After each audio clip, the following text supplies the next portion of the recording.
Welcome to a special episode of Car Guy Confessions with Jeff Smith. But I'll tell you what, we've got all the right guys here, right? We've got Steve Strope, hi, master car builder, and man of many talents. I am. Absolutely. Absolutely. And he's 100 today, so that's good. So it's perfect timing. Anyway, I'm Cam we frown Benty. on lying. That's true. I'm Cam Benty. I want to give a special shout out to my friend Cam Benty. It was his idea to come up with this whole thing many years ago, 100 episodes ago, and it was just shocking to me that it's lasted this long. Hey, welcome to Car Guy Confessions, brought to you by ARP. I'm Jeff Smith, this is my car buddy Cam Benty, and car builder Steve Strope, and we're going to tell you some stories. Go ahead. Okay. And it's his fault. Just do it. No, it's all of us. It's all of it. It was my idea, and I brought them in. See, so there you go. Good. Now it's your fault. Perfect. You can say that. As you can see, I'm bringing this introduction to you from my shop in Iowa. We added this on after I moved here a little over 3 years ago, and because it just wasn't big enough before, so we had to make it bigger. So, and you can see my El Camino and the Chevelle in the background. But really, this is about the last 100 episodes. We've put together a few little snippets of things that we had a lot of fun with. I don't even know where 100. I don't even know where that came from. I mean, that went so fast. And it's interesting or funny to say because when we started doing it, and up until now, everything moves so fast. You were on for an hour, and you would think, how are we going to talk for an hour? And they all just go so quickly while we're doing the interview. And we've been really blessed with amazing huge talent in our industry. So much history that has gone through the microphones while we've been talking. Just some really surprising and funny, and I think we've documented so many things with so many amazing guys over the time, guys and girls, and it's been really, really gratifying to see that people will show up. That's one thing. Yeah. Okay. Good to start with. But we've gotten to be able, like you said, to record some pretty cool history with some pretty big fish. Yes, that absolutely is and had some fun too. We've had some really fun interviews, and I think there's been a lot of fun. Yeah, been a lot of fun. Well, you have Jeff Smith. How can it not be? The genesis of this whole deal was a lunch, which is pretty much the center of Steve's day. So. Yeah. But anyway, we were having lunch. It was Jeff and Steve and I, and it was like, this stuff we're talking about. I think people would like to hear about this stuff because it was kind of a fun thing. I don't remember where we met. I remember exactly where we met. We met. Really? Remember, John Asher took us to the street races down in downtown LA. Remember, you were doing a story. I did a story for Auto Week on it. That's right. That's when I met you. You were the new guy at CarCraft, the job that I had missed out on. That I beat him out on. I was a dragster. Rick Vogelin waited 6 months to pick somebody. At 4 months, I was out. Little did I know. But anyway, so I met you at the. They had cars then? Races. Yeah. It was 1979. Right. So we were up for the job at CarCraft when Al Kirschbaum went to Hot Rod. Yes. And our careers have interwoven ever. So Yikes. on my right, on your I was left. just reading stuff at that point. He was in diapers when we were doing that. Steve Strope. I'm so not a part of this conversation. Met Steve at, what year was that? Ooh, I'll tell you when you met me. You met me at the Hot Rod Magazine Super Nationals in Canfield, Ohio in 86. 86, okay. I annoyed you in your golf cart then because I was asking why. Do you remember what we talked about? Because I do. No, of course not. Oh, I know. I know, because I was just another annoying subscriber at that point. I was like, why do the people paying for a subscription don't get the poster, the poster that all the newsstands so we have. It's different when you and Jeff were kind of spinning the whole thing into a lifestyles, into an attitude, and I gravitated towards that. So, and again, I'm rambling on, but which is how we do our show. True. Literally, one of the things that we tried to do for our guys was. Lots of things have changed. Absolutely. Lots of things have changed. Absolutely. You're back from Iowa? I'm back from Iowa. I'm in the undisclosed location. Exactly. A scorcher out there. Oh, boy. All weekend. At our undisclosed location. Apparently, there's no air conditioning in the back cave. Bottom line, we don't cut. The stuff that we do is completely top of mind. I can't remember too much that was ever edited for any reason. Yeah. This is who we are. Yeah. Literally, you have a slice of who we are, and Yeah. we really appreciate the chance to bring this to you. There's a good friend of ours that we've known for a long time, Paul Rossi. Jeff and I really have known him for Amazing forever. drag racer. And he had this Challenger that was so awesome. But something that happened when Paul was there, because he's Italian, and this happens. Speaks with his hands. Speaks with his hands. So what was happening was, and our production crew went crazy, is you can't be rocking in your chair, and you most definitely cannot be tapping on the table because it's bad. It's bad. Well, the for microphones are attached to the mics are all, table. and it just does all kinds of crazy stuff. But anyway, we started the Rossi Rule based on Paul because he just couldn't help himself. He's going to be on again, and we have an idea of how to take care of this. But the tapping on the table, this is what happened with Paul. The car made so much torque that it actually broke the car on the final round and pulled the A-pillar out. And when I was going down the track at 140 miles an hour, the top started peeling off the car. Whoa! I could see 4 inches of air over the windshield. Wow. Like a giant sail. But I ain't lifting. Yeah. He beat me anyway. Uh-oh. Anyway, Bernie was a good racer. And so we went back to Tech. And so when we got into Tech, I asked Bill DeSmute to come over, Right, and Farmer, I put my yeah. shoulder Farmer, on I opened the door, the lightweight door, and I put my shoulder on the roof, and I said, Bill, come here a minute, look at the front windshield. And I picked up like this, and the whole roof went up, and he went, oh my goodness. I said, if you don't let us tie these cars together, somebody's going to get hurt. Yeah. Right. Yeah. He said, I'll yeah. fix that. So Yeah. in 1976, Rossi Rule, all the cars tied together. Okay. Nice. Mopars are here, and they're really running strong. I'm sure they can help you. So we go over, we take it out, fast forward. We get it all done. We're there 3 full days, degree the camshaft in, pull all the bearings, You gotta put your hands down. pull all the bearings, and keep your hands in your pockets. Okay, good. Okay, thank you. I'm never going to get this right. We like So- the emphasis, just not Yes. the. You know, not that's the why hand. they don't give lunch breaks to Italians in a factory. They got to retrain them. Okay. So anyway, so I got it all done. We got it all done. Me and my 2 high school buddies, who are still my friends, believe that or not. And he went out and won the next 4 or 5 times in a row. Wow. Yeah, I'll give you it cost. I said, perfect. He said, and I'll help you all I can. So, boy, that's all I could ask. So he ordered the car, and the car came in, and it was like $3,100. The car came in. I had a wrecker pick it up and take it home. I didn't start it. I didn't drive it. Wow. So I brought it all home, and we immediately pounced on the car and disassembled the entire car. It's a brand new car and you took it apart. And that's what my mother said. Is to get the car that our new Dodge from 08 to now into the drag pack. That would be the ultimate. Okay. And steps and kits to get to that point. And now they have this set of dealers, which is 100 Dodge dealers, which will be the only ones selling direct connection. I think we've brought some really neat history to light. We're going to be reviewing some of our favorite stuff from past episodes, and I can tell you right now, 1 or 2 really stand out for me, which was the ones with Randy Lorentzen. Just incredible, humorous stories that are truth is stranger than fiction. And learning the background behind some of my favorite photo shoots, and that's how that happened. The Cadzilla was one of the ones. Oh, the that we got all Cadzilla is background epic, of. You epic. Bet, you bet. So and his wife saving that guy, dying Yes. on a Life film and shoot. death. Life and death. So, recorded here. Yeah.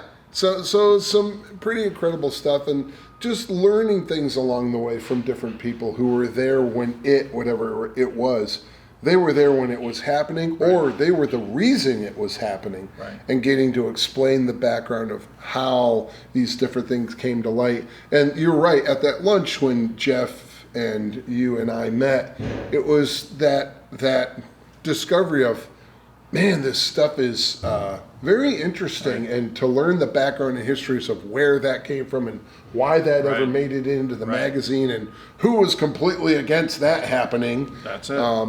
Is fantastic Yeah. to know. And boy. I bragged to a lot of people when we were starting that it's kind of like the statute of limitations is is gone, and now we can bring these people in and go, tell me what happened down at Wilshire Boulevard during the Frankly, the a lot of heyday." guys died, so it's good. We've been good in that weekend. So now it's completely fair game. Anyway. Now the gloves are off, but it does make for fascinating stories. Yes. That was funny. Go, car. I'll tell you my worst one of these, worse than the car rolling down the hill. There's something worse than that? Really? Yeah. That'll be impressive. It turned out okay. But again, I'm bragging on my wife here, my lovely Stevie.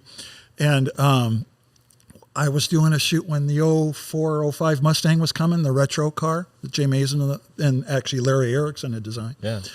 And they couldn't be seen. That was still pre-production.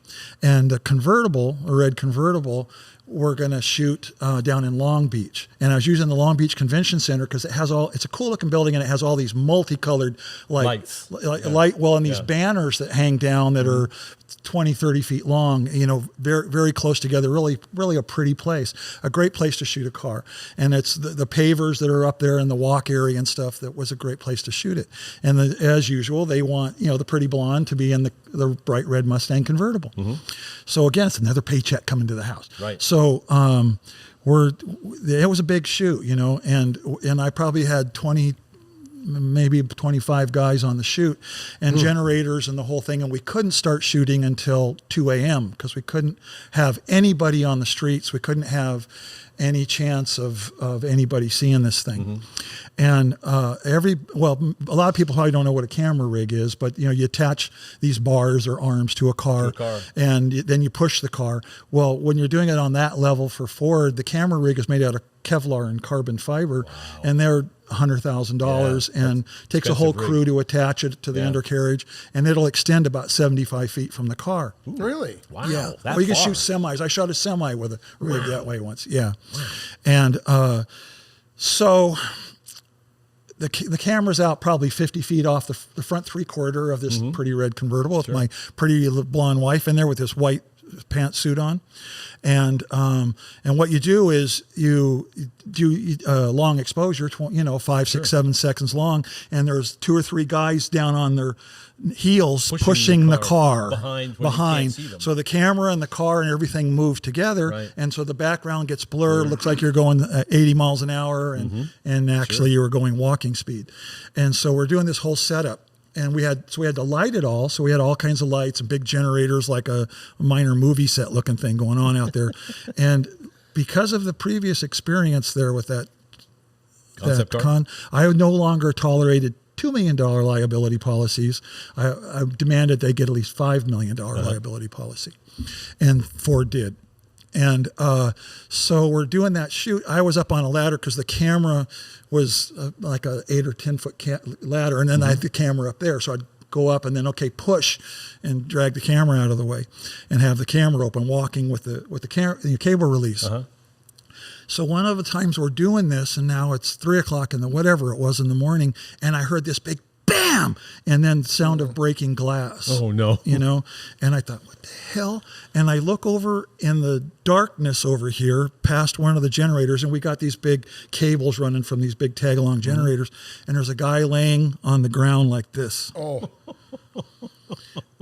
And it's like, oh, shit. And then another guy that's like ready to pull his hair out, freaking out, kind of running the length of his body back and forth. And so I ran over there, and there's blood coming from this guy. Okay. Yikes. And I thought, oh my God, this guy tripped over the cables walking onto our set. He's done a header. And what made it look worse, especially in the darkness, was the breaking glass was they had been out partying, and they're in their mid 40s or something at the time, and a couple well-dressed guys, and gone to some wine tasting thing, and he had a bag full of all these bottles of red wine that had broken, and now there's red wine everywhere too. But he is bleeding, And so I screamed to everybody, this guy, we got to, and so everybody comes running. And for whatever reasons, I still don't know, I looked at my watch,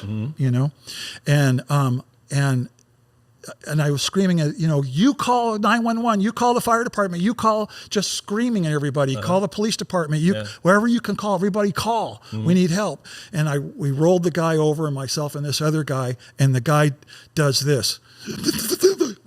And then he starts flopping like a fish, and he turned as blue as the sky, and his eyes rolled back in his head, and he went,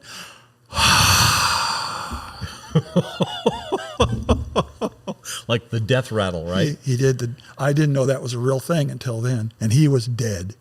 No, And- really? Yes. And so Stevie, now that everybody's running, He was dead. he's dead. Holy you know, crap. and so she comes running, you know, and she's like, "What's going on? Get out of my way!" And she pushes us all back. Before I'd met her, she'd been an airline stewardess or flight and attendant. teach 'em She knew CPR. everything about CPR and CPR. mouth to mouth. And she jumps on this guy's chest and said, starts yells at pumping. this guy, "Let go of his head! Right. Pull his tongue back!" And she goes, bam, on his chest, and you heard his sternum break. You know, and that's what you're supposed to do. And Hit him hard. and he's got blood all over his face. He had this thick mustache, and there's blood all over. Probably from his And- nose or something. Or yeah, and any head wound bleeds. yeah, a bleeds lot. like crazy. Yep. And she just face plants the guy and starts mouth to mouth. Mm-hmm. And I'm going, Stevie, you know, I mean, Yeah. Yeah. because But everything she was goes through trained. your head, you know, Right. but thinking, what might this guy have? You know, and Yeah, you're yeah. getting his blood in your mouth, and Sure. and we're in Long Beach, and we're, you know, all these things, and our kids are little, and I even yelled at her, "Think about the kids," Yeah. and she just wouldn't hear it, Yeah. and she's pumping and pumping and Yeah. pumping, and now in the meantime, we've all been making calls, and finally these fire trucks come flying up, Mm-hmm. and these guys get out of the fire trucks with all their medical kit, and there's 10 or 12 of them. They walk up the stairs Mm-hmm. Yeah. like, hey, they're going grocery shopping. Yeah. You know, no hurry, no No rush. hurry. They come walking up, and the guy goes, who's in charge here? And I said, I am. And Stevie's still bam, bam, bamming on his Mm-hmm. chest and mouthing him. And as this guy walks up, the head dude and the other guys with their cases full of equipment, Mm-hmm. the guy goes, The guy who had been on the ground. yeah. And all of a so sudden- he turns pink, and his eyes got this big. Yeah. And Wow. And she saved his life. and the guy goes, "Get on him!" And so he pushes Stevie off. Mm-hmm. This guy with the big paddle starts going, bam, bam. He rips his shirt and his coat open, and you know, bam, bam, and flops him a few more times. And he looks at me and he says, the head dude, and he says, "How long was he dead?" and I said, "What?" And he goes, and are you, because they asked me when I got through to 911, or whoever got through, and I was on the phone with them, they said, "How do you know he's dead?" they asked me that. Yeah. It's like, "Are you a specialist?" And I said, "He's blue and he flopped around and his eyes rolled back in his head. Yeah. He's dead." He's dead. And I don't have to be a doctor to know that. yeah, dead. You know, I'd never seen somebody that color before. You know, and his lips, and I mean, it was not pleasant. Yeah. And so he goes, "How?" And the guy's still hitting him with paddles, sort of off and on. And he goes, "How long was he dead?" And I looked at my watch, and I said, "It's been about 3.5 minutes. 4." He goes, "Was it 4 minutes? Could it have been 5 minutes?" I said, "What difference does it make? He's coming back." Yeah. He goes, "Because if it was like 4 minutes or 5 minutes, they're not going to want him back." Yeah. The guy says that, Yeah. you know? How about that? Wow. And you go, Who's they? You mean his family. family. His family. whoever it is that cares about him, you Right, know? And right. this other guy, He's making a call. yeah. Yes. I gotta- Do we let this guy Am I die gonna- or am I or going to not? let Right. this guy be a vegetable the Yeah, rest of his life? Or and am I he, going to let it later go? when they haul off with him, he said to me, he said, he could have tapioca for brains. Wow. That's what he said to Wow. me, you know? And, and so, you know, I said, I need to find out what this guy's background is. The other guy that was with him had just met him at this convention. So he didn't know anything about He him. didn't know anything about him. They went out drinking and smoking cigars together. And so He I had stuffed ID on him. him, I'm assuming. Had a wallet or an ID or something. Yeah, but the cops or the Well, right, paramedics of take course. all that. So I stuffed business cards in every one of his pockets, and I wrote, "Please call me, please call me, please call me." You know, and I called the hospital afterwards, and they said, "We can't tell you anything." Of course. Sure, because you're not And family. Yeah. but then the family called me the next day. They'd found the cards. They said, "He's fine. He's going to live." Really? They did heart surgery on him last night. Wow. And who saved his life? Yeah. You know, So and that it was my wife. That's my wife. This is Stevie. Wow. You know, and, I've never heard that yeah, story before. That's dead as- amazing. Yeah, dead as a doorknob, saved his life. And so eventually the city did this big presentation, this whole thing, and brought her in, got her in the local newspaper, and made this big plaque about what a hero she was and how she had done this to save this guy's life. Wow. And to this day, that big thing says, Stephen Lorenz. No good deed So goes you really, you unpunished. couldn't spell Stevie. You had to spell turn it into Steven, you know. But that guy has become a friend since. Really? And so Really? he sends Stevie flowers every year on the well, anniversary sure. of that. Absolutely. And he sends her Saved pictures. my life. cool. Yeah, sent pictures of the Wow, kids I would graduating too. for college. I And would now too. he sends every grandchild he has. We get notified. that's we cool. get, Wow, what a great story. Hey, we'd like to thank our sponsor, ARP-bolts.com. We got a fantastic little backdrop here. They make an outstanding series of bolts, almost anything you would need for engines, chassis, things like that. In fact, we were at lunch today, and a guy asked you about the bolt on the back of your shirt, and and I said, well, it's really about a head bolt. They neck the stem down of the bolt on a short small block Chevy head bolt, so that the clamp load is even across 3 different head bolt lengths on a small block Chevy. And, so that's the kind of technology that you get out of ARP. And we've all got stories on all that stuff. Well, for a translation of what he said, call arpbolts.com. But the message is that you can't get any better than that. No, you cannot. There you go. Next. We'd like to thank our friends at InTheGarageMedia.com. They have 3 fantastic magazines. They've got Classic Truck Performance, they have Modern Rotting, and my favorite, All Chevy Performance with Nick, my buddy Nick, you're is so the editor. biased. So yes, of course. But it's a fantastic book. They're doing print media, which Yes. is of course our favorite. So In color and magazine. everything. in color and everything, and you can get your car on the cover of one of those books, which is Right. a fun that's a deal. lot. Great yeah. tech. Great written tech. by You know, and others not always that are written by me, but famous yeah. people. Yeah. Famous people Not have written all the always tech. written by me. That's right. Just So pick it check up and them out read it. at Yes. InTheGarageMedia.com, and they're our friends, and they will thank you. I remember the situation we had Steve Gibbs on, who was the competition director for NHRA forever, pretty much from the beginning to whatever. We were talking about that deal about Floyd Lippincott Jr. Yes. Do you remember that? Yes. And he goes, that was a name I created. It was like, I thought he created the driver. What was the driver's name? I can't. Oh my goodness. Yeah, he was scared because his parents wouldn't let him drive. Correct. And he actually wound up getting disowned by He his did, family. he did, They but- found out but after he won the nationals. Exactly. Steve came up with the name Floyd Lippincott Jr. Complete pseudonym, didn't mean anything to anybody. It probably came off a series of books, if I remember correctly. The Lippincott, as a publisher. So he used it, and then when he did come clean, you're right. Then they disowned him. So the ruse for all those years, smart man. But Yeah. anyway, you never know how people are going to take it. They used to pour gas where they pour water now, and then the car would whack the throttle and throw fire everywhere. It's really awesome to watch. And the reason they stopped doing it is they found out that the gas took all the oxygen out of the air, and every once in a while you hit the throttle and it would just die right there. Yeah. Wow. Yeah. So, at any rate, I told Shirley Muldowney that I want to do a fire burnout, and I want to do it in the lane away from the tower. And I told Reyes she's going to do it. Steve And- Reyes was our photographer. Yeah, Steve Reyes is our photographer. The legendary The photographer. legendary Steve. Yeah, the giant. Steve could figure out when somebody was going to blow up. He'd literally look and watching cars in lane. He goes, watch that one. And then he'd train his camera on there and guaranteed he'd get a shot. Yeah. So Shirley comes up and she's in the lane next to the tower. So, no, this is not going to be the burnout. No problem. That's good because Steve's got the camera open in the back, loading it with film.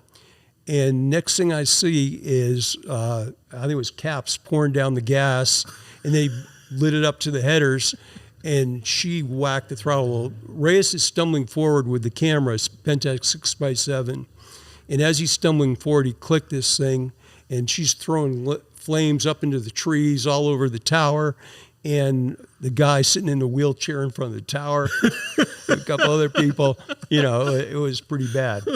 And but it was the greatest fire burnout of all time. Want to hear my cheating Yeah, death? Okay, yeah. this was exciting. Has nothing to do with Chevelles or pushing any vehicle and requiring any adrenaline. Well, maybe. I'll bet that was adrenaline. No, there was adrenaline probably. Okay, so I was at Hot Rod in 1980, and we did a test between Gulfstrand and Herb Adams, and they were doing their test out at Willow, and Gurney showed up. That was to me the all-time deal. So Gurney shows up. Gulfstrand's driving his car. Herb is driving his car, and it was a 72 Z28, which was the short year. That was the year of the strike, so there weren't that many Z28s, and it was it had been reworked by Gulfstream. It actually belonged to, not to get into all the crazy names, but the guy who played Billy Jack. It was part of his film school. The car had been listed under his film school. In fact, that's where I ended up buying it. But anyway, 72 Z28, Traco built, small block 355, Doug Nash 5-speed. Still had the 10-bolt in the back because they moved away from the 12-bolt, but it had 4-wheel discs on it. The guy had done Trans Am style 4-wheel discs. Just to add a little to this, Traco was the engine building facility down right next to Gulf on Jefferson. Yes, and they built motors for everybody. And they built all the Trans Am cars. That was Travers. It was Bill Travers and Coons. And I'll tell you what, that motor. It was one of those deals. I remember standing there watching, and Lenny Emanuelson was watching the car go around the place. He goes like, the suspension is great, but that motor, can you hear that motor? It was just one of those like really good combinations. So anyway, I always wanted that car. I went to PHR from there, and it sat over at Gulfstream for about 2 years. And I was like, when this car becomes available, I want this car. It had AccuSump on it, had this big shield seats in it, and God, it was just a great car. The Rally Sport front end, the little short bumperettes. So it was a great car. So anyway, after about 2 years, Gulfstream goes, you want to buy that car? I said, well, yeah. And it had been sitting. Nobody had touched it. It had Firestone Rain race tires on it, the knobbies. Really? It said not for street use, so anyway, and they had widened the Rally wheels to 9 inches. They had the factory wheels, no center caps. I mean, it was just a raw piece, but it had 9-inch wheels, and I can't remember what the tires were because they were, it was a race tire, race rain tire. Sure. So anyway, he goes, well, he wants $3,000 for it. I went like, done. $3,000. So I go, $3,000, go over to this film school. This was in 83, 84, early. So I bought this car, and it was that copper colored, it was just, it was all faded, but had the big spoiler in the back. So it was this cool car. So anyway, Van Toon and I and Jim Losi decide we want to know how fast this car is. So that was our entire drive for it, right? So I put a jack in the back with a spare because it didn't have one, and that was completely disrupted because the jack was not held down. But anyway, so we're doing everything wrong. And Van's got one of those Van's got one of those Audi 5000s with the 5-cylinder motors in it, which he had gotten because he worked at VW and Porsche magazine. So we decided we're going to go find out how fast we can Group B car. So we loaded up. Losi's in the car with me. So we go on a road that I know Tierra Rajada. At the time, the 118 did not go through. Yeah. So Tierra Rajada was the only way to connect the 23 and the twisty, turny road. The Tierra Rajada was pretty straight. Okay. But then, so the deal was, let's see how fast did it go. So anyway, 130 mile an hour speed limit. Goodbye. We were going speedometer 130. We're on the tens digit, and we figure out from the RPM and the tire height, it's about 152. So we're going like we're hauling ass, right? I had not really gone through too much more than just doing a coolant and oil check at the time, but I didn't check the power steering, and that was to be a kiss of death on this deal. So anyway, we get to the end. Van Toon was behind me. It takes them like 3 hours to catch up because we're at the 23. We're the 23 and the Tierra Rajada meet. So anyway, it's like, we'll go over to Malibu. So we go down off the 23. We ended up going down Westlake Highway, goes over the top, and it goes over Mulholland. So it's like, okay, let's see how fast this goes. But now I've let Van get in front, so he's kind of going through. According to Losi, there were marbles in the road. I swear the pump stopped. It was one of those deals like right-hand turn, no right-hand turn. And all of a sudden, no power assist. Over the hill. Off the cliff. We have photos. I have photos of all of it being drug out of there. But anyway, so it gets hung up on these pilings. And Losi, who weighed like close to 300 pounds, big guy, beat me up to the top. There's the adrenaline. Car's still running. It's out of gear, obviously. The lights are on. It's 11 o'clock at night, and the car's hanging there. So it's like, what the heck? So we ended up getting a tow truck to come out, and we learned the dynamic of a fish hook because the pilings that are in the side of the hill will not let the car come up. So it's stuck there on the side of the hill. So the guy comes out with his tow truck and he starts trying to pull it up. And we're saying to the guy, literally his tow truck is on one tire. He's like literally like this, trying to pull it up out of the deal. And I said, right about that time, the cable might, and that's as far as I got. And then it goes, and the truck comes down, banging down on Mulholland. I'm sorry, it's on Decker Canyon. We blocked Decker Canyon. Nobody can get through. It's 11 o'clock. It's not too bad. But he literally takes my car and slingshots it to the bottom of the canyon. I was going to say, it literally drives. Opposite That's reaction. right. The lights are on. The engine's running. No one's home. No one's home. There's nobody in the car. We watch it go to the bottom of the canyon. You're like, yeah. The car that you just bought. And had not registered. In fact, I said to the guy, I think it's stolen. What do you think? But anyway, this is gratifying to be here, to be with you. Well, it's humbling too for me because as I got to state way back when we first started. Both of these guys, I grew up reading their articles and reading their magazines, and it definitely formed what I have wound up doing. So to be able to be a part of that with them is very special to me. And on top of it, I'm the nerd, right? They were making the magazines. I still own all those magazines, so they'll be talking about something, and I'll go, oh, I know that issue. It's the one with such and such on the cover, So I get to live vicariously through it when they were there, and I can go, oh, what happened? So I think it balances it nice too, because I'm the fanboy, and I still am, because again, I grew up reading everything you guys were publishing. So it's kind of trippy for me to be sitting at the same table. And I've been friends with both of you for a while, but I still have that place in my head of I'm just the dumb kid from Appalachian, and these are the guys that are setting the trends, making and breaking the rules. And every month in my little farm time, I'm just waiting for my new issue of CarCraft or Hot Rod to show up, and I can find out what's happening. As was I with CarCraft in the early 70s. I would read CarCraft all the time. In fact, Bob Milhoff, guy we've known for a long time, he did a deal on Facebook and he had a picture of a 57 Chevrolet that was being gassed up in the front. The tank was in the front, and it was a Street Freaks. Was the adventure of the Cadzilla cover. Because that was... What is that? Well, okay, so we have to tell who is he and Cadzilla why is. is he? So I was the editor of Hot Rod Magazine. Boyd Coddington was building Cadzilla. All you have to do is just Google that. For if you the don't, coolest dude in the world, Billy Gibbons. Yeah. Billy Gibbons The from bearded ZZ bro Top. from ZZ Top, and they yeah. built Who this is my host on my TV show. Yes, He was yes. Yeah, there you go. And so Boyd Coddington started out with a 48 Cadillac sedanette and created the coolest car ever. Oh, I mean, Sorry, I hit the table. as a custom car, it's certainly among the top 10 ever custom cars ever. My favorite. So a spectacular car, but a custom. So this is 1991 maybe, somewhere in there. That's probably a good bet. Yeah. I guess I should have been professional and looked it up. But Which time with Hot Rod was It's that? before that. Which time with Hot Rod was that? what was that? You were editor of Hot Rod. I was editor of Hot Rod There you magazines, go. Okay, so there I you was go. editor from Yeah. 87 to 93. So it would be in Okay. that range somewhere, Yeah, probably it around was- 1990. No. It's I'm seeing the cover in my 88? head, but best of. Yeah, it's 87 or 88. It's 88. It's 88. Because I So- went to CarCraft in 87. Okay, all Yeah, right. there So you go. yes. So anyway, so 89. Thank you very much. It was 89? It was 1989. From the research department. From the research department. The instant. I wish to God the camera could swing around to see the research department.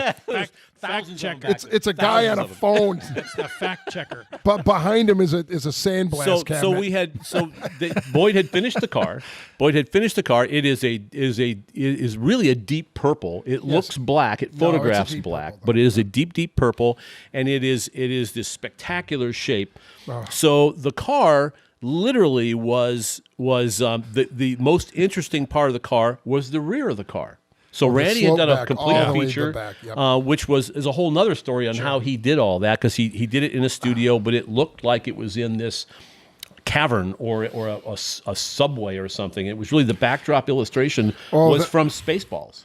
Yes. He told me that story. So he rented this backdrop, which had this converging lines, Yep. looked like a sewer, actually. And then he had flaming gas cans and But all the trash cans. centerfold, wasn't the centerfold, that This- was also that That was set? the centerfold. That was the same set. Yes. Oh, So okay. he shot the cover in the same set he did the centerfold. So we did a centerfold.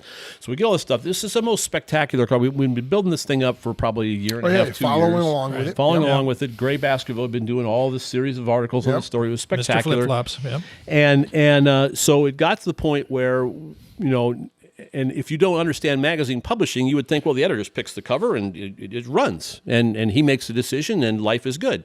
No. There's going to be a 69 SS396 four-speed Chevelle. There's a big block Cobra, which is, we've had all of these we've had in the shop. That Cobra is hang on. That thing is a lot of fun. Woohoo! So it'll be interesting, and I wanted to do this with John and with the guys because. I, as far as I know, if something like this has never been done, where there's a major shoot going on for Hot Rod Magazine, and we are behind the curtain on it and talking to the editor while he's driving the cars and because you and Cam and John, all the times you guys have been editors, 99.999% of the times you've never driven the car. You take a photo or you have another photographer take the photos, you write the story, and that's that. Yep. So I love the idea of the editor experiencing each one of the cars and writing a little bit like, I thought this was cool or this was concerning or whatever. Yeah. And us, especially with you and Cam's background, being able to talk with him about, well, how's the shoot going and that kind of thing. It's a neat window because later on, years down the road when this goes in ink, when it's in print, it's captured today, which is really a lot of fun, and we kind of bombed on Hot Rod's deal here. Yeah, we did. Barged in and Yep. took control, which was fun. But John's a great guy, That's right. and thank him for helping us out with all this stuff, bet. and get a chance to talk to Lefty and to his son Garrett, Right. and just a lot of fun. And so and we're going to pack this up, and then they're going to put cars here in the garage, Right. and cars in the driveway, and do the sweet light. Wait for sundown to have Yeah. the big shoot with all the cars. So it's going to be really cool. And of course, look for that in an upcoming issue of Hot Rod Magazine, That's and right. it'll be on hotrod.com and all the usual places. Yes, I understand that Lefty told me that you could have the Pantera because this ran so well. Good. Yes, I'll That's right. take the Pantera. But and Daniel has strayed, A little. but still Scotch. a heck of a drag race. And yeah, it still has, when he came on the program, he made it really clear, I still have a couple of fossil fuel powered race cars. Right. Still loves them, but he came in trying to, we all know that I'm not the biggest fan of EV, but he came in to try to show some positive sides. He took you for a ride. He took us for a ride, Yes. and his little electric roller skate. That's it. So we just went for a test drive, which we will plug in, I guess, throughout the discussion here with big smiles on our faces. So I got a chance to drive it. Daniel drove it for us. Steve wasn't interested. We got to throw you on the bus. I deserve this So, for some reason. so the whole concept here is to bring someone in here who actually owns one of these vehicles, knows more about than we do, and to talk about some of the advantages and the pluses. And having driven it, it's throttle responsive, man. Definitely true. We were mentioning in the car that for us gearheads with internal combustion engines, we're used to torque curves that start out low, build up, then fall back off again, and you have to have gears to help you get there. This doesn't need that. It has instantaneous torque. Instant torque. Instant torque. Everything right at the hit.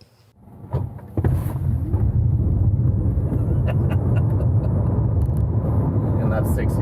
Yeah. So, Yeah. they run pretty good. Oh, heck yeah, there's no question. Yeah. Right. And it's right there. I mean, it launches. What did you say the 60-foot time was? It's about a 150, 60 150, foot. yeah, And it runs yeah. 1160 in the quarter mile. Yeah, that's pretty stout. Yeah. Because I know my Chevelle runs about those numbers. Not quite. Actually, the best 60-foot time was, I think, a 158, something like that. But it's an incredibly crude car compared to this thing. We can line them up. I know. You want to race. Yeah. I hear what's going on.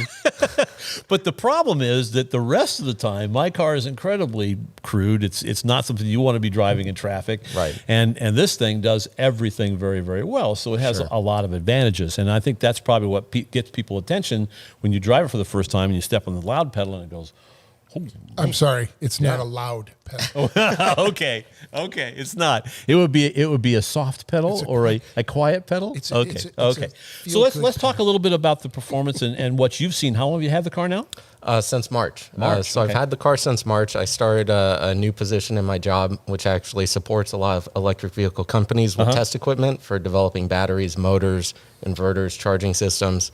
And I'm having to do a lot of LA City driving, drive from Orange County into Los Angeles, drive out here to Ventura. And, it gives me carpool lane access. It cuts through traffic like nothing else. Right. And it can drive itself as well, which is very nice. So let's talk a little bit about that. It'll drive itself. Sure. So how disconcerting is that? Well, if you're used to not really paying attention very much in traffic, it's much safer than usual. If you're going to be on your phone anyways, you might as well be in a car that's steering and starting and stopping by itself. 3 hours in LA traffic will do some bad stuff to people. So, yes. Attention deficit disorder, I think, falls in there somewhere. Yes. Yes. When you're the guy creating the car and all that stuff, there was this wonderful innocence to being home and just can't wait to get the new issue and to see what's happening out in California and what the super cool builders, what Boyd Coddington's doing, what Little John Batera's doing. And at that time, Pro Street was taking off. So my hero Scott Sullivan, what he was doing, what Rad Rides was doing. On the show. Yep. Yeah, all those Troy. Those guys. Scott, all those boys. They were the guys that were pushing everything forward. And in popular hot rodding, my car was on the cover with a 66 Chevelle called Goldenrod, Farmer's Goldenrod, it said on the door, and it had a blown big block Chevy in it, and it was tubbed, had center lines on it, and 2 other cars. At the top of the issue, it says Pro Street, and it says something below that. But anyway, in the article, it says, we see a new trend developing in the hot rodding world. We're going to call it Pro Street. Yeah. We feel that these cars exemplify that look. Yeah. And so for me, I have the first car that was described as those words. And most importantly, I say, have you seen the words Pro Street written prior to that article? Yeah. Okay. I will post that online. It's like I didn't even post it. Really? Somebody directly below it says, I think Grumpy Jenkins had the first Pro Street car. I mean, it's just like, come on. Because he drove it in the street sometime with it. And then other stuff we get to learn, technical stuff like with our drag racing buddy Fast Jack Beckman. Those are awesome. Those learning things of what goes on and to pilot a new funny car in today's race environment and all that kind of thing. So there's just a lot of neat things that I think we've brought a lot of education. I agree. Wally's the guy in the statue that you win. Well, technically he's not. That's they call true. it a Wally. It's It a Jack isn't. Jones. It is Gentleman, not Wally. You are gentleman correct. just passed away 2 years ago. We became great friends. He had a heart transplant 20 years ago, and he posed for it February of 69 at the Winter Nationals. This guy's got Someone's a historian and a half. And well, but and Again, you learn lots and here. that's an amazing story.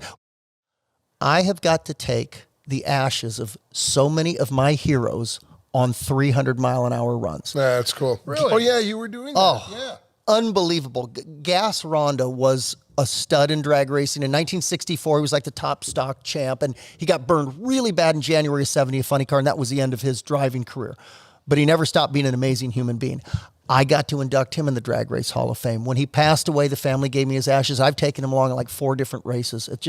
It's so rewarding to be part of something that's a small effort for me and a big difference to the families, if that makes sense. Is he in the cup holder? Well, I can't tell you that. It might not be legal. I found a sandwich bag. A sandwich bag in the pocket is the easiest way to go. But that's awesome. I mean, it's amazing. I took a lady's husband, sandwich bag, put it in my fire suit, made the run, came back, got out. I can't find his ashes anywhere. So when the guys come back, the car goes up on jack stands, all the tin comes off. It had fallen out when I got out of the car. It was in the tin under the trailer. I'm like, oh my God, I just lost her husband. Smooth. You know, something that you wouldn't have ever thought anywhere else. You'd hear it here. You'd hear it here first. You know, you don't hear about this stuff. Does anybody ever talk about that? Nobody talks about that. So this next clip is a friend of the show, Fast Jack Beckman. Just an amazingly talented person, but also one of the nicest people you could ever meet. If you're ever out of the track, he is a very gracious person to all his fans and everybody, and an amazing instructor. And has taught hundreds and hundreds, if not thousands of people how to drag race. So take a listen and watch. Great guy. There's something I can do to make myself look better. If this is the pre-stage, Take my water. yes, beam, and you roll up and like pre-stage, asked. and this is the stage beam, and I roll up and like stage. When I take off, when the ambers come on and I floor the throttle and take off, the timing system doesn't start when my car moves. It's got nothing to do with twitching my right foot. It doesn't start till the car rolls 13 and a half inches and reestablishes the stage beam. Well, all I would have to do is stage further in. Now I'm 400ths quicker in reaction time. Deep stage. And I didn't do anything different, except for I borrowed that 400ths. And put my water back. I don't have the same amount of rollout or running head start before the ET clocks are activated. I just made the crew chief look 400 slower. So that's gaming your other driver, That's not but racing not smart. necessarily. That's letting your ego drive the car. Okay. Now in the final round, no problem. But all the rounds before that, lane choice goes to the quicker ET from the previous round. The best chance you have at the quickest possible ET is to barely, shallow stage, barely light that stage bulb, so then you've got over a 1 foot running head start. A good buddy of ours is Jason Lewis. Jason Yeah. is an amazingly talented guy. He's He done is. so much stuff, and we're good friends with Jason. But Jason is also amazing in the stuff that he's been involved in. He was involved in the Red Bull Stratus jump, which, if you remember, was that guy who jumped out of the capsule at 118,000 feet, sponsored by Red Bull, was taken up with a balloon and the whole bit. Well, Jason is the guy behind the scenes who He was did the suit test dummy. He was the suit test dummy. And he never told his wife. That was the thing that was pretty funny. He never told his wife. Well, she knows now. Because the deal was, if you open the caps, if you open the visor or anything, you're dead. Oh, So Jason tells our story about what went on during the Red Bull deal. He was Tells the guy, his story. He was the tester for yes, not our story. Tells a story about Felix Baumgartner, who was the guy who got all the glory, but Jason did all the background stuff. So listen up. As I was a fabricator on the floor of this aerospace thing, the spacesuit, that program came through, and so the life support engineer needed basically a crash test dummy to just wear the suit while he was doing fittings and changing modifications, and that kind of just grew into, I had the propensity to close the face shield in and start doing life, mission simulations and testing, and I ended up doing Go ahead and test that thing a lot because that's what was going to keep that guy alive. Right, and that suit is what was going to keep him alive because if it leaked, he's dead. Yeah, it took years and years, and they locked me in a freezer at minus 60 degrees to do cold, thermal testing because it is that cold up there. Yeah, and there were so many unknowns, and so I spent a lot of time in that suit, and I got to know myself very well and pushed through a lot of really serious things because. On that program, I met Colonel Joe Kittinger, who was the one guy that literally the American hero that was the first guy to do this, to do the jump from up there and helped us create a space program because without a suit, you don't have a program. Exactly. Right. So and he helped develop there's that so suit. much legacy and history there, and meeting And guys how high like did him. he jump from? He went to 103. 103,000 Yeah, I'm feet. sorry if my data's a little off, but I think it's 103, which is still near space. Yeah. And basically above 50,000 is the Armstrong line. That's where your fluid in your body boils. Anything above that, you need Because to be there's no pressurized. pressure. Yeah, so There's you no need to be pressure. It's a pressurized. vacuum. So what they tell you is that. What the? Mork. Hey, buddy. How'd you get here? Through the magic of electronics. Love this. We have teleported Steve to be a part of this thing. I love it. I am that special. I am that special. That's right. That's what right. I can right. do. And because what he did was he came from the back room where all the green M&Ms are. That's where. No, without the brown M&Ms. Without the brown M&Ms. Look that one up. What I miss? We're in the middle of a great story. Rambling. So really quick. So Kittinger. the quick Did we thing talk is about the spacesuit? the Yes. spacesuit. Quick. We'll finish. We'll wrap the spacesuit with this. Yeah, guy. This guy the bored him with this jumping too many man. times. I The bored him. jumping man. Bored Out it with him. the window. So down the basically, thing. at above 50,000 feet, anything fluid they call it boiling at room temperature, but up there room temperature is whatever ambient temperature is. right. So literally it boils. So anything Right. fluid turns to vapor. vapor. So if you have exposed skin or any body part, your blood, your I you're flew just it gonna and explode. it died. Yeah, Yeah, it died you're a gonna- very yeah. horrible death. And Yes. the guys that had done this attempt had died an unfortunate death. So it was neat to learn What that. are you and see these doing guys- at home exactly? What are these kids doing? So you were testing the suit. So yeah, so we were developing a program that would safely deliver Felix up to the altitude. He could then Safely? then Right. pressurize the suit and then get out of this capsule and then execute the free fall. I, believe it or not, don't go to a lot of car shows. There's really only two major ones I go to, which is SEMA and the Grand National Roadster Show. There's a couple of good guys show I do pop in and that I like, but Guest appearance. yeah, it's more like I help. Celebrity. There we I'm go. cleaning, sweeping floors. I'll take it. But the Grand National Roadster Show is one of my favorite of all times, and I'm very fortunate. I have a display during the show. I've become one of the judges for one of the big awards, the Slonaker Awards. This is out in Pomona. Yeah, at the which is Pomona very Fairplex. nice. Very cool. But we have been really, really fortunate to be allowed to film there. We've done a lot of different episodes, and it's so handy because there's such unbelievable talent under one roof during that weekend. Again, as I've said, my hero Scott Sullivan, Troy Trepigny, Yep. Rick Gobertin, Gobertin, yes. Matt and Keeps Debbie going. Hay. Right, you bet. Just fantastic, and a whole host of other people too, which I'm sure you're going to be seeing Right. clips of all these different people. The folks there, John Buck. Yeah, John Buck, Kevin Doyle, and all the other hard work. There's a whole army of staff that makes that thing run. So watch these clips because they're some of the greatest guys in car building, and we'll be shooting some more exciting stuff coming up in 2025 there. So anyway, he knocks on Deanna's office door and he pokes his head in the door, and the secretary's there, and he goes, "Hey, doll, how you doing?" Oh my God! Right. And she kind of looks at him like, "Who the hell is this guy?" Right? this guy? She goes, he goes, "Is John here?" And she goes, "Can I ask him who's here?" And he goes, "Tell him Jessica Zarl's here." And all you hear from the back room is, "Who?"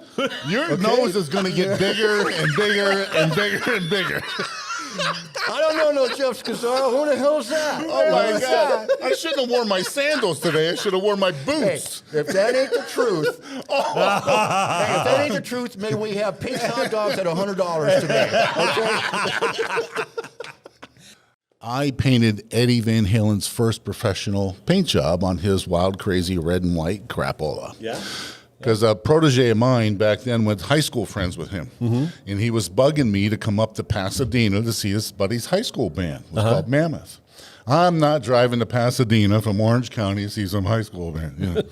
So then he says, my buddy can't afford it. Would you paint his guitar? I've been bragging about you paint his guitar. He spray painted his. He wants one like it. Bring him down. Little long-haired, skinny kid, don't know from nothing. Didn't recall the name. You know. So it's all this zigzaggy stuff, and we're all looking at it like, oh my, like this. Hey, look at it, you know. And he brought his Frankenstein guitar. It looked like a junkyard guitar, you know. And he wanted it done. Real polite, real quiet, real polite. So we painted it in just a matter of like an hour. You know? Zim zam boom, done lacquer, clear coat it. Here you go. Be careful with it. Yeah. Next thing you know, following year or so, 2 years, I'm in the grocery store. Yeah. And I'm going down with my wife, and I see on the magazine stand, Eddie Van Halen, the new rock guitar. Yeah. My guitar. That's my guitar. That's what I painted. Yeah. It wasn't his Frankenstein. It was the one that I painted, or at least. Here's a few clips from the Petersen Museum where we've been able to shoot on a regular basis lately. Yeah. They even hired me. Can you believe? No. A question that comes down to that. But the CEO of the Petersen Museum, Terry Cargus, and the curator, Leslie Kendall, have both been guests on our show, which I Yeah. appreciate. But there are so many shots, so many shows that we've done there. You know, our guy Battelle, all the other things with the guys from so Tesla. much cool stuff. Just amazing what they've And it's allowed like us a to $1 do. billion background. It's a beautiful background, and we really appreciate their time. So here's a few episodes from that facility. Some good chunks of it. Yeah. So many good memories. Thank you for inviting us here because this has been a special deal. We filmed last night doing some things, and then here in your office, this is really kind of fun because I could spend a day in here just getting all the stories behind every piece of memorabilia that's in here. I love it in here. This didn't come together in an afternoon. You didn't like just start. No, actually, it's over the years I've been able to collect some little things, but it's just memorabilia and fun stuff that I like. As you can see, a big Porsche guy, but there's a bunch of Roush cars from my time there, and our Atlantic car. There's actually a Stevie Ray Vaughan poster that at one point in my life, I actually produced and promoted 25 concerts for SeaWorld of San Diego, their 25th anniversary. Wow. And the show that I booked out of the 25 for myself was Stevie Ray. I don't think there's any deep, dark secrets. If you can walk us through the basics of the deal for the Uncertainty. Was that a 5 a.m. email with show up at 12 o'clock with a bucket of cash, or was it being it being cultivated? This was the opposite of that. This was, I actively looked for that car for like 30 years. As far as I knew, it was disappeared also, and nobody knew where it was. So I think that's what I'm digging, because I'm into this stuff too. Yeah. When did you land it? Did somebody tell you, I know where it is, or offer to you, hey, we have it? So I'll back up a little bit. Well, the first thing that I did when I moved to California, I'm going to give away one of my trade secrets on how I find all this crap. Okay, nobody listen. But I went on eBay and bought every phone book from San Fernando Valley from 1960 to 1970. Wow. And tracked down every address that was ever Steve Scott's or his parents. Okay. And hopped every fence, went in every backyard, looked in every garage. It was nowhere. Okay. Okay. But that's one of the ways that you that's treasure hunt this kind of stuff. Now that's one heck of a TV show. Yeah, it is. And you Just get imagine. arrested today, Nate. But I mean, I'm not proud of it, but I'm I all did for it. it, I don't dude. care. But how fun would that be? It would be interesting. So- I did so- find a Batmobile in a backyard Did you? in Rinaldi, yeah. Yeah. Fair enough. How many were originally made? 5? Three, Three. and then 300 later. Yeah, but the ones that originally that Barris made. Yeah, we have number 2 at the shop. You have 2. Mm-hmm. Okay. The Porsche community was rather uptight. And you guys, both in your own way, came in and really made it. This is my observance from the outside. You made it hip to be square. You made it cool to cut it up and modify it and play with it, and went against the grain. And of course, now I just love it. You must love it. Everyone's on your side now. Where before they were like, "What are you doing to our precious cars?" And now they're the same guys going, "I'll write you a big check. Give me one of your cool cars." Which Was that the case? Did you have a lot of resistance? did you have initially? that? Well, because that's what I heard. That's what I was catching. Yeah, I mean, it kind of goes back, a little over 3 decades. I built my first car when I was in high school. I started on it in 1988, finished it in 1990, and I took one of the most kind of precious early Porsches, which was a 53 bent window coupe, so what they call a Pre-A, and I backdated it, making it look a little bit more like one of the old Le Mans race cars. So I split the windshield and put fog lights in the, You made a hot rod. Pushed fog lights in the front. I put body bumpers on it, split the windshield, put louvers in the back, and my deck lid flipped over. Got rid of the hubcaps, polished the drums, lowered it. Sure. So I was 16 years old, and I had this little hot rod 356 that I was turning into a vintage race car / fun kind of street car. My dad was in the Porsche parts business, so he's selling Porsche parts to all these guys that are full Concours purists, Sure. Picking lint out of their air cleaners and making sure that, everything's even better than the car was originally. And here his 16-year-old kid in the back of his shop is slamming the thing and making sparks when it goes over, goes across the asphalt. So all of his buddies were like, oh man, it's sacrilegious. You can't cut up a Porsche.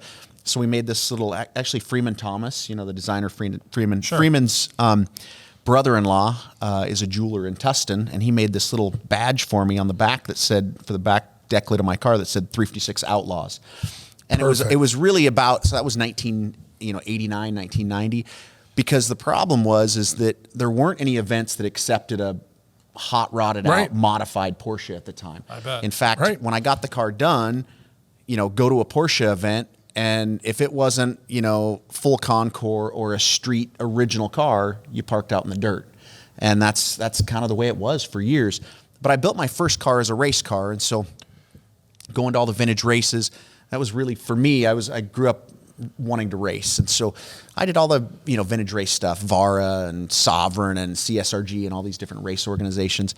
So they accepted me, but the Porsche community as a whole really didn't. But just kind of kept doing my thing, building race cars, building like the car right behind us. Yes. Did this car in 1998. It really wasn't until about, say, 2005 to 2010, kind of in that period of time, that I think the appetite for the Porsche consumer was changing. And a lot of the older, real traditional guys were starting to fade out a little bit. And some of the younger guys were coming in that are used to driving, a 300 horsepower car with power steering. Right. And they're like, why would I want to drive a 356? It drives like an old tractor. Yes. And so when they recognize that my cars all of a sudden look cool and, they're modified, but they drive better, then it's like that's when things kind of switched. And, stock cars were, still kind of about the same, but then all of the modified stuff, were what we call outlaw now, started, becoming more desirable, which, demand is high, but volume is low, and so the prices started going up. I mean, now my cars are worth 4 or 5 times, sometimes 10 times what a stock original car is. So I said to you, we've got a whole other 7 gallons. I don't know what's going on. We tried to start it. It wouldn't start. Yeah. So finally, we push it down the hill. Now it's uphill luckily, there's a gas station right there. Now, we should say at this point, we discovered later, afterwards, after we got back on the road, there was nothing for like the next 60 or 70 miles. So, we wouldn't be sitting here talking now, there'd be 2 skeletons out there in the desert, lost street machiners, right? Yeah. And so we push it, we get it to the gas station. And I'm like, well, let's put some gas in anyway, just to see. And it took 16 gallons of gas. And Bob came up with an absolutely genius idea on the seats. For those of you who'll go see the car in person, I'm sure there'll be photographs of it. It's going to be coming out in a couple of magazines, Hot Rod first. There's a little tag on the side of the seat that says genuine Corinthian leather. And you guys that know what that is, you know what that is. And you guys that don't, just look up Ricardo Montalban. I'm looking for a cutout, a full-size cutout of him. So and we had to have 1,000 of them made so we could have 2 because they wouldn't. Really? Yeah. So but worth leather. every penny. Yeah. So a lot of fun little details around the car. The simple little aluminum spoiler I made in the back. But besides that hood, a guy at home could pull off at least to a good with him and his of friends. Yeah. In the garage on the weekends. So one of the things in essence. So there you go. Hope you enjoyed the clips from our first 100. From our first 100. First 100 years. And again, thanks out to the Petersen Automotive Museum for allowing us to film a bunch of cool stuff there. And thanks to the Grand National Roadster Show also. Right. And make sure you guys go to those places and enjoy them, promote them. But we would really like to mention one more group, and then you do your big one. because go that's ahead. important. Sure. I want to thank Auto Revolution. Milligan, the guys that put it together. The guys that put this all together, make us famous. I appreciate that very much. But go with and we've got to, of course, include ARP because at the very, very beginning of this, Bob Florine and the guys at ARP got behind it and helped financially to let this exist, and continues to this day to let this exist and let us bring this content to you. So everybody get over to arp-bolts.com. Please promote them. Please buy their product, and your car. Great product. I can tell you, your car will be better for it. It's all I put on everything we build. I want to really say thank you for my friends Cam Benty and Steve Strope, because without them, this wouldn't have been nearly as much fun, nor nearly as entertaining. So, where that even came from or went? We just wait for our guy to do this, which he's doing now. He's doing now. So we have to wrap it up. So thank you. So we'll for see watching. you on the next one. Yeah, and thank you so much for following us and letting us bring this stuff to you. We do enjoy it. It's always nice to get together with the people we interview. It's a fun time and good people. So thank you to everybody for watching. I thought we blew through all the stories pretty quickly, but we've come up with a few more that we'll give you in the future, and plus some great interviews. We've got a lot of good plans coming in the future. So just keep watching, and we'll keep doing this for you.